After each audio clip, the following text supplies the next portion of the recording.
मला कुठून कुठून काय काय त्या मुलाविषयी, त्याच्या फॅमिलीविषयी, त्यांच्या बहिणीविषयी काय काय गोष्टी मला माहीत पडायला लागल्या. कारण की त्या पोरी पण धंदा करायच्या, परत त्याची आई मुलींचे सप्लाय करायची, परत तो मुलगा चर्च गांजा, परत काही अशा फ्रॉडी केसेस मध्ये तो मध्ये जाऊन आलेला आहे. उपनगर मध्ये त्याचे रेकॉर्ड आहे आणि त्याची आई तडीपार आहे. हे पण आम्हाला आता माझी मुलगी गेल्यानंतर कळाली.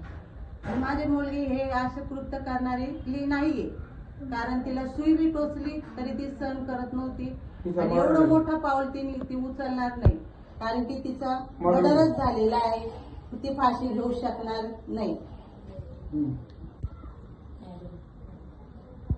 आणि तिने मला काही गोष्टी कानावर पण घातल्या होत्या का मम्मी तुला मला काहीतरी सांगायचंय.